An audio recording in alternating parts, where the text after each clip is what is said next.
बहुत कल्पी, मैं बहुत कल्पी। मेरे मन च यही दुविधा रहूगी, इंटरनेशनल जथेबंदी बना के पंथक जथेबंदियां ने ਜਾਂ ਸਿੰਘ ਸਾਹਿਬਾਨਾਂ ਨੇ ਮੇਰੇ ਪੁੱਤ ਦੀ ਜਾਂਚ ਨਹੀਂ ਕਰਾਈ। ਮੈਂ ਕਹਿੰਦੀ ਹੁਣ ਹੀ ਕਰਾ ਲਓ, ਹੁਣ ਕਰਾ ਲਓ, ਕਿਸੇ ਦਾ ਪੁੱਤ ਨਾ ਮਰੇ। ਜਿਹੜਾ ਸੱਚ ਬੋਲਦਾ ਉਹਨੂੰ ਕਿਉਂ ਦਬਾਇਆ ਜਾਂਦਾ, ਕਿਉਂ ਦਬਾਇਆ ਜਾਂਦਾ? ਕਿੱਥੇ ਗਏ ਸਾਡੇ ਤਖਤ, ਕਿੱਥੇ ਗਈਆਂ ਸਾਡੀਆਂ ਪੰਥਕ ਜਥੇਬੰਦੀਆਂ? ਤਖਤ ਐਵੇਂ ਨਹੀਂ ਬਣਾ ਕੇ ਗੁਰੂ ਸਾਹਿਬ, ਤਖਤ ਦੀ ਕੋਈ ਅਹਿਮੀਅਤ ਹੈ? ਤਾਕਤਾਂ ਦੇ ਜਿਹੜੇ ਵਾਰਸ ਹੈ, ਜਿਹੜੇ ਤਾਕਤਾਂ ਦੇ ਬਿਠਾਏ ਗਏ ਆ, ਹਰ ਇੱਕ ਥਾਂ ਤੇ ਸੱਚ ਹੋਵੇ ਨਾ, ਹਰ ਇੱਕ ਥਾਂ ਤੇ ਸੱਚ ਹੋਵੇ ਤੇ ਸਾਡਾ ਸਾਰਾ ਆਲ ਵੱਡ ਸਾਰਾ ਸੱਚਾ ਹੋ ਜਾਊਗਾ। ਅਸੀਂ ਇੱਕ ਆ, ਮਿਸ਼ਨ ਇੱਕੋ ਹੈ। ਅਸੀਂ ਜਿਹੜਾ ਕੁਛ ਲੱਭ ਰਹੇ ਹਾਂ ਸਾਰਿਆਂ ਦਾ ਅਕੀਦਾ ਇੱਕ ਹੈ। ਅਸੀਂ ਥੜਕੇ ਕਿਉਂ? ਆ ਜਿਹੜੇ ਸ਼ੌਹਰਤਾਂ ਗਈਆਂ ਨੇ 4 ਦਿਨ ਦੀਆਂ ਪੈਸਾ ਧੇਲਾ ਇਕੱਠਾ ਕਰਕੇ ਅਸੀਂ ਜਾਮਾ ਧਾਮਾ ਇਕੱਠਾ ਲੈ ਕੇ ਥੋੜ੍ਹੇ ਦਿਨ ਦਾ ਹੀ ਹੁੰਦਾ, ਥੋੜ੍ਹੇ ਦਿਨ ਦਾ ਹੁੰਦਾ। ਹੁਣ ਦੇਖੋ ਪਹਿਲਾਂ ਉਹਨਾਂ ਬੱਚਿਆਂ ਤੇ ਆਈ ਵਾਰੀ, ਹੁਣ ਸਾਨੂੰ ਵੀ ਖਤਰਾ, ਅਸੀਂ ਵੀ ਸੇਫ ਨਹੀਂ। ਮੈਂ ਅਸੂਲਾਂ ਤੇ ਪਹਿਰਾ ਦਿੰਦੀ, ਗੁਰਸਿੱਖੀ ਦੇ ਤੇ ਦਿੰਦੀ ਰਹੂੰਗੀ, ਭਾਵੇਂ ਮੇਰਾ ਪੋਟਾ ਪੋਟਾ ਕੱਟੇ। ਸਤਿਕਾਰਯੋਗ ਸ੍ਰੀ ਗੁਰੂ ਗ੍ਰੰਥ ਸਾਹਿਬ ਦੀ ਹਜ਼ੂਰੀ ਵਿੱਚ ਬੈਠੀ ਹੋਈ ਸਾਧ ਸੰਗਤ ਜੀ, ਗੱਜ ਕੇ ਬੁਲਾਓ ਵਾਹਿਗੁਰੂ ਜੀ ਕਾ ਖਾਲਸਾ ਵਾਹਿਗੁਰੂ ਜੀ ਕੀ। ਸੂਰਾ ਸੋ ਪਹਿਚਾਨੀਏ ਜੋ ਲਰੇ ਦੀਨ ਕੇ ਹੇਤ, ਪੁਰਜਾ ਪੁਰਜਾ ਕੱਟ ਮਰੇ ਕਬੂ ਨਾ ਛੱਡੇ ਖੇਤ। ਸੂਰਮਾ ਉਹ ਨਹੀਂ ਹੁੰਦਾ ਜੋ ਜੰਗ ਦੇ ਮੈਦਾਨ ਵਿੱਚ ਕਿਰਪਾਨ ਲੈ ਕੇ ਆਪ ਲੜੇ। ਸੂਰਮਾ ਉਹ ਹੁੰਦਾ ਜਿਹੜਾ ਆਪਦੇ ਕੀਦੇ ਤੋਂ ਥੜਕੇ ਨਾ। ਇਹ ਜਿਹੜਾ ਗੁਰਪ੍ਰੀਤ ਸੀ ਬੱਚਾ, ਇਹ ਆਪਦੇ ਅਕੀਦੇ ਤੋਂ ਨਹੀਂ ਥੜਕਿਆ। ਇਹ ਸਿੱਖੀ ਤੇ ਪਰਪੱਕ ਸੀ, ਸੱਚ ਬੋਲਣ ਵਾਲਾ ਸੀ। ਪਰ ਤੁਹਾਨੂੰ ਪਤਾ ਹੈ ਜਿਹੜਾ ਸੱਚ ਬੋਲਦਾ, ਸੱਚੇ ਨੂੰ ਅੱਜ ਕੱਲ੍ਹ ਝੂਠਾ ਬਣਾ ਕੇ ਸਾਹਮਣੇ ਪੇਸ਼ ਕੀਤਾ ਜਾਂਦਾ। ਜਿਹੜਾ ਝੂਠਾ ਹੈ ਉਹ ਉੱਭਰ ਕੇ ਤਾਂ ਆਉਂਦਾ ਹੈ, ਸੱਚੇ ਉਰੇ ਸਭ ਕੇ ਉੱਪਰ ਸੱਚ ਵਿਚਾਰ। ਇੱਕ ਦਿਨ ਸੱਚ ਉੱਪਰ ਆਊਗਾ ਤੇ ਆ ਰਿਹਾ। ਦੇਖੋ ਇਹ ਸਾਡੇ ਸੋਚਣ ਵਾਲੀ ਗੱਲ ਹੈ ਵੀ ਜਿਹੜੇ ਇਹ ਕਤਲ ਹੋ ਰਹੇ ਆ ਇਹ ਡੋਗਰਿਆਂ ਦੀ ਤਰ੍ਹਾਂ। ਪਹਿਲਾਂ ਦੀਪ ਸਿੱਧੂ ਦਾ ਕਤਲ ਹੁੰਦਾ, ਉਸ ਤੋਂ ਬਾਅਦ ਮੇਰਾ ਨਹੀਂ, ਮੈਂ ਕਹੂੰਗੀ ਕੌਮ ਦਾ ਪੁੱਤਰ ਸੀ ਉਹ ਅਵਤਾਰ ਸਿੰਘ ਖੰਡਾ, ਉਹਦਾ ਕਤਲ ਹੁੰਦਾ। ਉਸ ਤੋਂ ਬਾਅਦ ਤੀਜੀ ਵਾਰੀ ਇਹਦੀ ਆਉਂਦੀ ਹੈ। ਇਹ ਸੋਚਣ ਵਾਲੀ ਗੱਲ ਹੈ ਵੀ ਜਿਹੜਾ ਸੱਚ ਬੋਲਣ ਵਾਲਾ ਹੈ ਉਹਨੂੰ ਮਾਰ ਕਿਉਂ, ਉਹਨੂੰ ਦਬਾਇਆ ਕਿਉਂ ਜਾ ਰਿਹਾ? ਉਹਦੀ ਆਵਾਜ਼ ਨਹੀਂ ਕੋਈ ਚੱਕਦਾ। ਝੂਠੇ ਦੀ ਆਵਾਜ਼ ਕਿਉਂ ਚੱਕ ਰਹੇ ਹੈ? ਝੂਠੇ ਨੂੰ ਦਾ ਬੋਲਬਾਲਾ ਕਿਉਂ ਉੱਪਰ ਹੋ ਰਿਹਾ ਸਾਡਾ? ਕਿਉਂ? ਕਿਉਂਕਿ ਸਾਡੀ ਜ਼ਮੀਰ ਮਰ ਚੁੱਕੀ ਹੈ। ਅਸੀਂ ਮਰ ਚੁੱਕੇ ਹਾਂ, ਅਸੀਂ ਆਪਦੇ ਜ਼ਮੀਰਾਂ ਮਾਰੀ ਬੈਠੇ ਹਾਂ। ਜੇ ਸਾਡੀ ਜਾਗਦੀ ਜ਼ਮੀਰ ਹੋਵੇ ਤੇ ਕੋਈ ਬੋਲੇ ਨਾ, ਇਹ ਮੈਨੂੰ ਸ਼ੱਕਵਾ ਰਹੂਗਾ।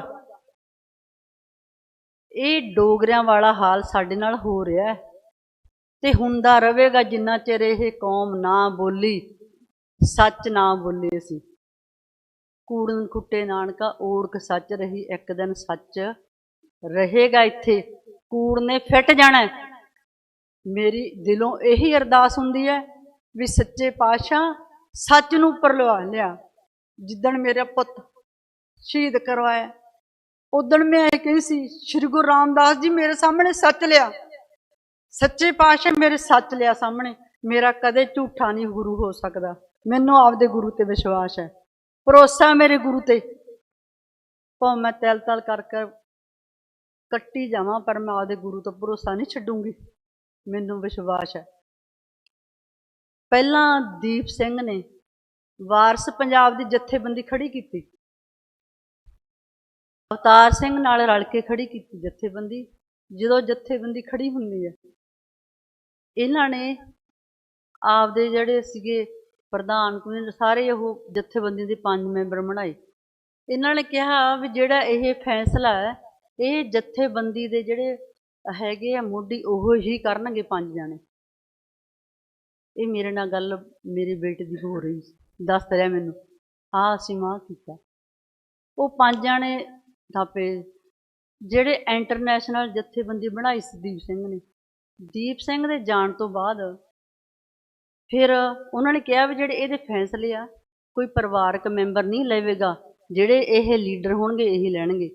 ਦੀਪ ਤੋਂ ਬਾਅਦ ਫਿਰ ਥੋੜ੍ਹਾ ਜਿਹਾ ਜਾਣੀ ਕਿ ਪਰਿਵਾਰ ਵਿੱਚ ਆਉਣ ਲੱਗਾ। ਅਵਤਾਰ ਸਿੰਘ ਨੇ ਪਹਿਲਾਂ ਇਹਨਾਂ ਨੇ ਕਿਹਾ ਹੋਇਆ ਸੀ ਦੀਪ ਸਿੰਘ ਨੇ ਤੇ ਵੀ ਸਾਡੇ ਜਿਹੜੇ ਲੀਡਰ ਹੈ ਇਹੀ ਲੈਣਗੇ, ਪਰਿਵਾਰਕ ਮੈਂਬਰ ਨਹੀਂ ਚਾਹੁੰਦੇ। ਫਿਰ ਉਸ ਤੋਂ ਬਾਅਦ ਅੰਮ੍ਰਿਤਪਾਲ ਸਿੰਘ ਆ ਜਾਂਦਾ। ਬਹੁਤ ਦਿਲ ਦੇ ਵਿੱਚ ਉਹਦੇ ਪ੍ਰਤੀ ਸਹਿਯੋਗ ਸੀਗਾ, ਰਹੂਗਾ ਵੀ।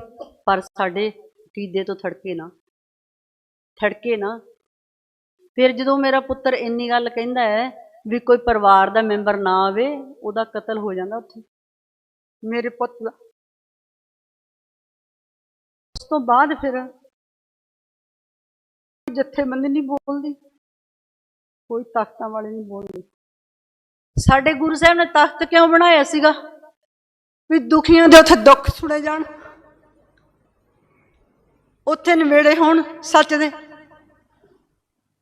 ਮੇਰੀ ਤਖਤਾਂ ਵਾਲਿਆਂ ਨੂੰ ਵੀ ਅਪੀਲ ਹੈ, ਸਿੰਘ ਸਾਹਿਬਾਨਾਂ ਨੂੰ, ਤੇ ਜਿਹੜੀਆਂ ਧਾਰਮਿਕ ਜਥੇਬੰਦੀਆਂ ਚੁੱਪ ਰਹੀਆਂ। ਮੈਂ ਉਦੋਂ ਵੀ ਕਲਪ ਕੇ ਕਹਿੰਦੀ ਸੀ, ਮੇਰਾ ਪੁੱਤ ਗਿਆ, ਲੋਕੋ ਇਕੱਠੇ ਹੋ ਜਾਓ, ਹੋਰ ਨਾ ਕਿਸੇ ਦਾ ਪੁੱਤ ਜਾਵੇ।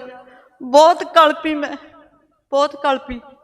ਮੇਰੇ ਮਨ 'ਚ ਇਹੀ ਦੁਵਿਧਾ ਰਹੂਗੀ, ਇੰਟਰਨੈਸ਼ਨਲ ਜਥੇਬੰਦੀ ਬਣਾ ਕੇ ਪੰਥਕ ਜਥੇਬੰਦੀਆਂ ਨੇ ਜਾਂ ਸਿੰਘ ਸਾਹਿਬਾਨਾਂ ਨੇ ਮੇਰੇ ਪੁੱਤ ਦੀ ਜਾਂਚ ਨਹੀਂ ਕਰਾਈ। ਮੈਂ ਕਹਿੰਦੀ ਹੁਣ ਹੀ ਕਰਾ ਲਓ, ਹੁਣ ਕਰਾ ਲਓ, ਕਿਸੇ ਦਾ ਪੁੱਤ ਨਾ ਮਰੇ। ਅੱਜ ਮੇਰੀ ਦੂਜੀ ਵਾਰ ਗੋਲ ਸੁਣਨੀ ਹੋਈ, ਤੀਜੀ ਵਾਰ। ਪਹਿਲਾਂ ਦੀਪ ਗਿਆ, ਫਿਰ ਖੰਡਾ ਗਿਆ, ਇਹ ਗਿਆ। ਇਹ ਮੇਰੇ ਇੱਕ ਦਿਨ ਪਹਿਲਾਂ ਮੈਨੂੰ ਮਿਲ ਕੇ ਆਉਂਦਾ, ਕਹਿੰਦਾ ਮਾਂ ਮੈਂ ਹੈਗਾ।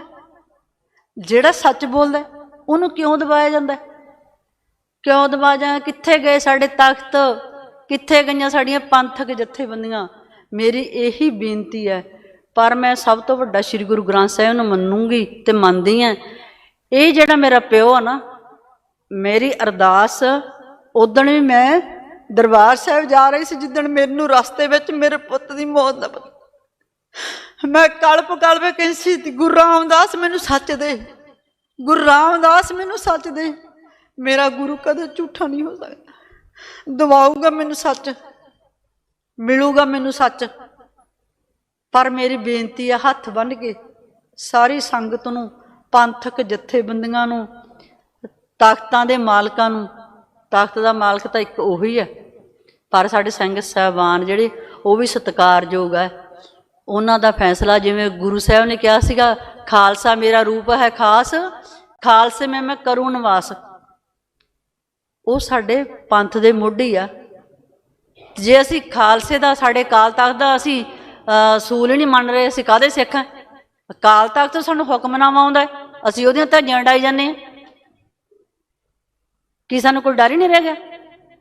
ਤਖਤ ਐਵੇਂ ਨਹੀਂ ਬਣਾ ਕੇ ਗੁਰੂ ਸਾਹਿਬ, ਤਖਤ ਦੀ ਕੋਈ ਅਹਿਮੀਅਤ ਹੈ? ਤਖਤਾਂ ਦੇ ਜਿਹੜੇ ਵਾਰਸ ਹੈ, ਜਿਹੜੇ ਤਖਤਾਂ ਦੇ ਬਿਠਾਏ ਗਏ ਆ, ਹਰ ਇੱਕ ਥਾਂ 'ਤੇ ਸੱਚ ਹੋਵੇ ਨਾ, ਹਰ ਇੱਕ ਥਾਂ 'ਤੇ ਸੱਚ ਹੋਵੇ, ਤੇ ਸਾਡਾ ਸਾਰਾ ਆਲ ਵਰਡ ਸਾਰਾ ਸੱਚਾ ਹੋ ਜਾਊਗਾ। ਪਰ ਸਾਡੇ ਵਿੱਚ ਤਾਂ ਖੋਟ ਹੀ ਬਹੁਤ ਹੈ। ਮੈਂ ਖੁਦ ਨੂੰ ਆਪ ਕਹਿੰਦੀ, ਸ਼ਾਇਦ ਮੇਰੇ 'ਚ ਸਭ ਤੋਂ ਵੱਧ ਹੋਵੇ ਖੋਟ, ਸਭ ਤੋਂ ਵੱਧ ਮੈਂ ਖੋਟਾਂ ਨਾਲ ਭਰੀ ਹੋਵਾਂ। ਪਰ ਮੈਂ ਕਦੇ ਵੀ ਸਕੂਲ 'ਚ ਪੜ੍ਹਾ ਰਹੀ ਮੈਂ, ਮੇਰਾ ਪੁੱਤ ਮੈਨੂੰ ਕਹਿੰਦਾ ਸੀ, ਮਾਂ ਇਹ ਨਾ ਹੋਵੇ ਗਰੀਬ ਦਾ ਬੱਚਾ ਰੋਂਦਾ ਹੋਵੇ, ਤੂੰ ਖੜੀ ਕੋਲੇ ਵੇਖੀ ਜਾਵੇਂ, ਕਿਤੋਂ ਮੈਂ ਪਤਾ ਕਰਕੇ ਵੇਖ ਲਓ। ਇਹ ਮੈਂ ਅਸੂਲਾਂ ਤੇ ਪਹਿਰਾ ਦਿੰਦੀ, ਗੁਰਸਿੱਖੀ ਦੇ ਤੇ ਦਿੰਦੀ ਰਹੂੰਗੀ, ਭਾਵੇਂ ਮੇਰਾ ਪੋਟਾ ਕੱਟੇ। ਅਸੀਂ ਸੱਚ ਤੋਂ ਨਹੀਂ ਥੜਕਾਂਗੇ, ਸਖਤ ਰਹਾਂਗੇ। ਮੇਰਾ ਦਿਲ ਬਹੁਤ ਭਰਿਆ ਪਿਆ, ਮੈਂ ਸਾਰੀ ਦਿਹਾੜੀ ਬੋਲਣ ਨਾ ਹਟਾਂ, ਮੈਂ ਸਾਰੀ ਦਿਹਾੜੀ ਨਹੀਂ ਆਖਦੀ। ਮੇਰੇ ਦਿਲ 'ਚ ਬਹੁਤ ਕੁਛ ਹੈ, ਪਰ ਫਿਰ ਵੀ ਮੈਂ ਇਹ ਕਹਿੰਦੀ ਹਾਂ, ਅਸੀਂ ਇੱਕ ਹਾਂ, ਮਿਸ਼ਨ ਇੱਕੋ ਹੈ। ਅਸੀਂ ਜਿਹੜਾ ਕੁਛ ਲੱਭ ਰਹੇ ਹਾਂ, ਸਾਰਿਆਂ ਦਾ ਅਕੀਦਾ ਇੱਕ ਹੈ। ਅਸੀਂ ਥੜਕੇ ਕਿਉਂ? ਆ ਜਿਹੜੇ ਸ਼ੌਹਰਤਾਂ ਗੀਆਂ ਨੇ, 4 ਦਿਨ ਦੀਆਂ ਪੈਸਾ ਧੇਲਾ ਇਕੱਠਾ ਕਰਕੇ ਅਸੀਂ ਜਾਮਾ ਧਾਮਾ ਇਕੱਠਾ ਲੈ ਕੇ ਥੋੜ੍ਹੇ ਦਿਨ ਦਾ ਹੀ ਹੁੰਦਾ, ਥੋੜ੍ਹੇ ਦਿਨ ਦਾ ਹੁੰਦਾ।